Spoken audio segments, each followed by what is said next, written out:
الحمدللہ رب العالمین، الصلاۃ والسلام علی سید الانبیاء والمرسلین، اما بعد فاعوذ باللہ من الشیطان الرجیم، بسم اللہ الرحمن الرحیم۔ قال اللہ تبارک و تعالی فی القرآن المجید والفرقان الحمید وفی الارض قطع متجاورات وجنات من اعناب وزرع ونخیل سنوان وغیر سنوان یسقى بماء واحد ونفضل بعضها على بعض فی الاکل ان فی ذلک لآیات لقوم یعقلون۔ صدق اللہ العظیم وصدق نبی امین کریم رؤوف الرحیم۔ وقال اللہ تبارک و تعالی فی شانہ حبیبہ المصطفیٰ ان اللہ وملائکتہ یصلون علی النبی یا ایہا الذین آمنوا صلوا علیہ وسلموا تسلیما اللہم صلی علی سیدنا شفیعنا حبیبنا نبینا مولانا محمد وعلی آلہ وصحبہ وبارک وسلم صلاۃ و سلام علیک یا رسول اللہ صلی اللہ تعالی علیہ وآلہ وصحبہ وسلم۔ قرآن پاک کی سورہ الرعد کی آیت نمبر 4 میں نے تلاوت کی ہے، جس میں اللہ تعالیٰ نے ارشاد فرمایا۔ اس کا ترجمہ میں آپ کو بتا دوں۔ اللہ تعالیٰ فرماتا ہے وَفِي الْأَرْضِ قِطْعٌ مُتَجَاوِرَاتٌ، یعنی اور زمین میں مختلف قسم کے قطعات ہیں، یعنی ٹکڑے ہیں، حصے ہیں جو ایک دوسرے کے قریب ہیں، اور اس میں انگوروں کے باغات ہیں اور کھیتیاں ہیں اور کھجور کے درخت ہیں، جھنڈدار اور بغیر جھنڈ کے۔ ان سب کو ایک ہی پانی سے سیراب کیا جاتا ہے۔ اللہ تعالیٰ فرما رہا ہے ان سب کو ایک ہی پانی سے سیراب کیا جاتا ہے، اور اس کے باوجود ہم ذائقے میں بعض کو بعض پر فضیلت بخشتے ہیں۔ بے شک اس میں عقل مندوں کے لیے بڑی نشانیاں ہیں۔ اللہ تعالیٰ نے فرمایا سورہ الرعد کی آیت نمبر 4 میں، زمین میں مختلف قسم کے حصے ہیں، الگ الگ طرح کی زمین ہے، زمین کے ٹکڑے ہیں جو ایک دوسرے سے جڑے ہوئے ہیں یا ایک دوسرے کے قریب ہیں، اور ان حصوں میں یعنی ان قطعات میں، ان ٹکڑوں میں انگوروں کے باغات ہیں، کھیتیاں ہیں، کھجور کے درخت ہیں، جھنڈدار بھی اور بغیر جھنڈ کے، یعنی لگاتار باغیچے کی شکل میں بھی ہیں، الگ الگ تنہا کھڑے ہوئے درخت بھی ہیں۔ اللہ تعالیٰ فرما رہا ہے ان سب کو ایک ہی پانی سے سیراب کیا جاتا ہے۔ اللہ تعالیٰ کی طرف سے بارش، ایک ہی طرح کی بارش برستی ہے۔ اس کے باوجود اللہ تعالیٰ فرما رہا ہے کہ اس کے باوجود ہم ذائقے میں، اس کے ذائقہ یعنی ٹیسٹ، اس کے ٹیسٹ میں بعض کو بعض پر فضیلت بخشتے ہیں۔ ہر پھل کا ذائقہ ایک جیسا نہیں ہوتا، کوئی ذائقے میں زیادہ ہوتا ہے، کوئی کم ہوتا ہے، یا کسی ایک دوسرے سے بڑھ کر ایک دوسرے پھل کا ذائقہ ہوتا ہے۔ اللہ تعالیٰ فرما رہا ہے آخر میں ان فی ذلک لآیات لقوم یعقلون، یعنی بے شک ان میں عقل مندوں کے لیے بڑی نشانیاں ہیں۔ کیا ہے؟ ان میں عقل مندوں کے لیے بڑی نشانیاں ہیں۔ اللہ تعالیٰ نے کئی باتیں اپنے بندوں کو اشارات کے ذریعے قرآن پاک میں مثالیں دے دے کر سمجھایا ہے۔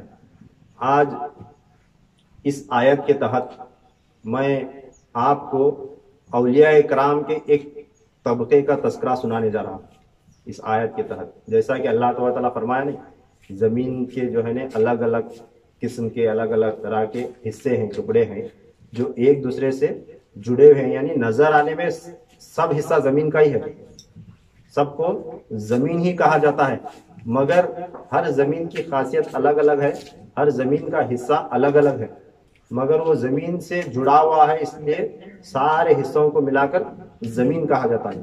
اب اس میں جو درخت ہیں وہ بھی الگ الگ قسم کے ہیں، اور ان پر جب بارش برستی ہے تو ایک ہی طرح کی بارش، ایک ہی طرح کے پانی سے اللہ تبارک تعالیٰ سے سیراب فرماتا ہے، پھر وہ جب اس سے پھل نکلتے ہیں تو ان کا ذائقہ الگ الگ طرح کا ہوتا ہے، ایک سے ایک کے مقابل بڑھ کر ذائقہ پایا جاتا ہے۔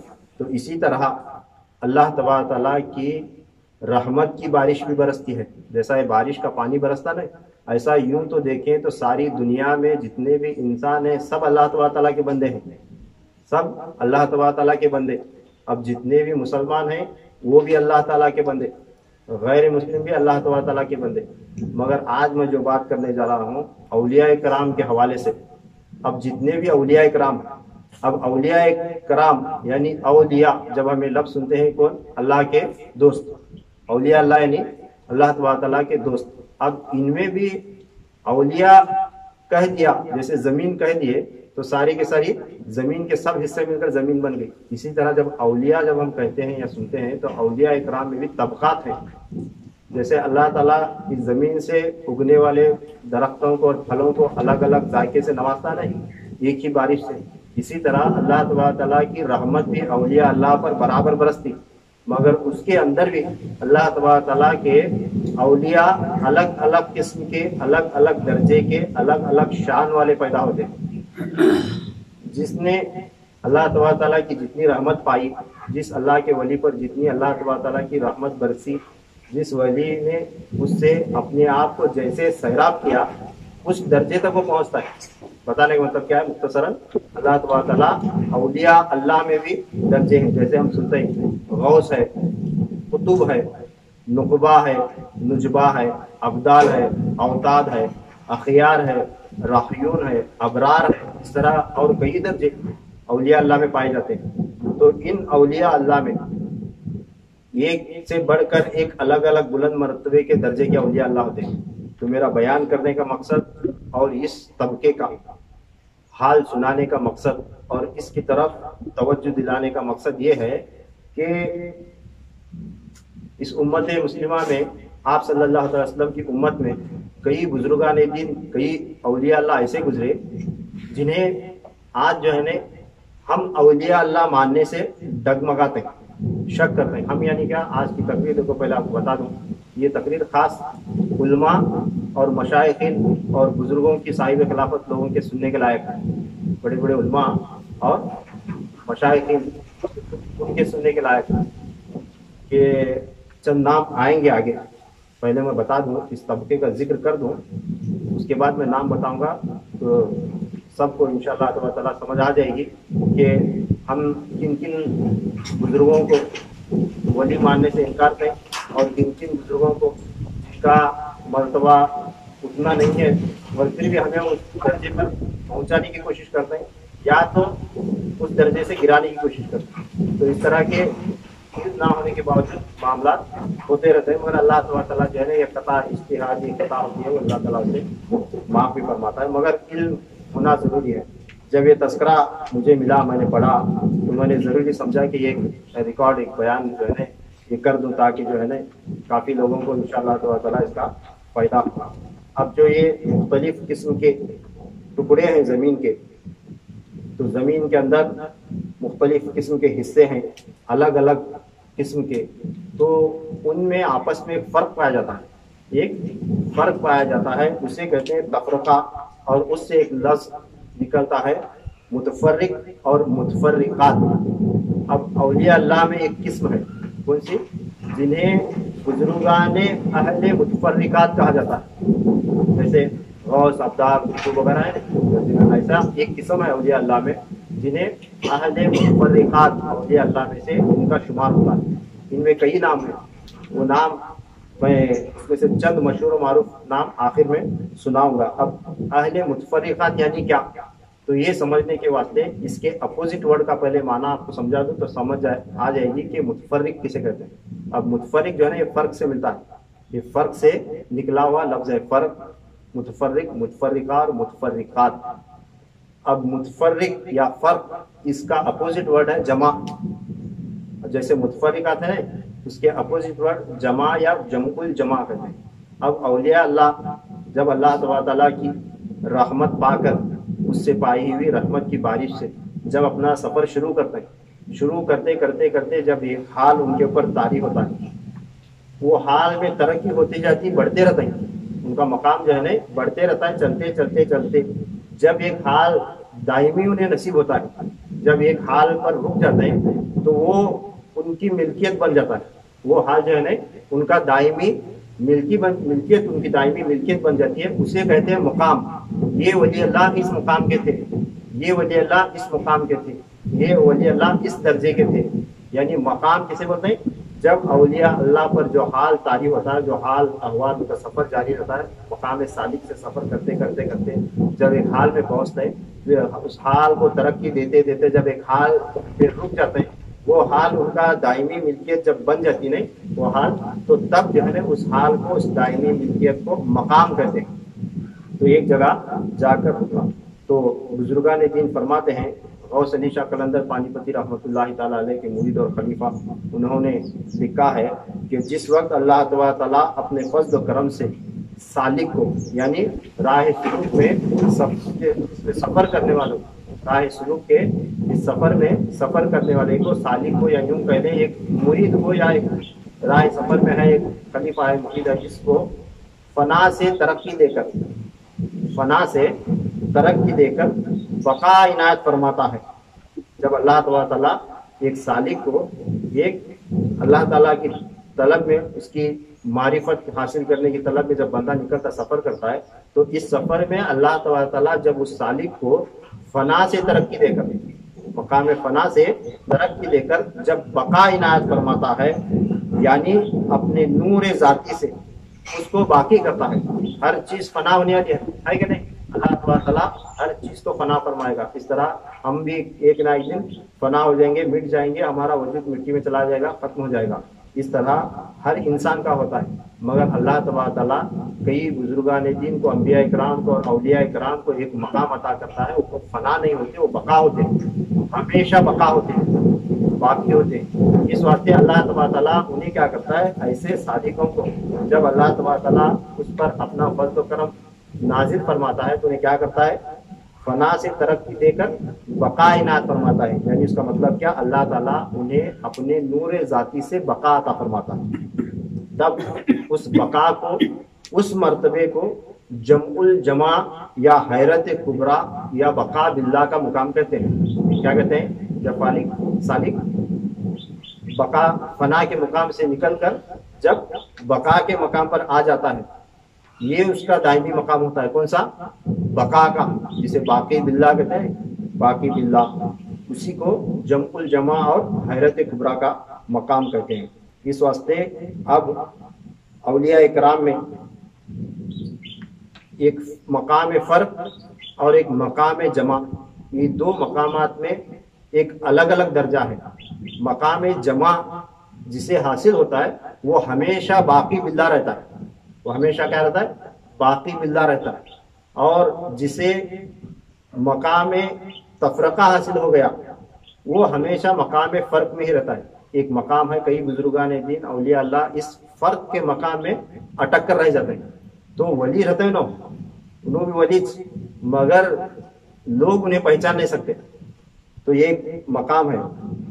حضرت فرماتے ہیں کہ فرق سے مراد یہ ہے کہ سالک کے لیے خلق حجاب حق ہو، یعنی یہ مقام فرق میں کون اٹکتا ہے؟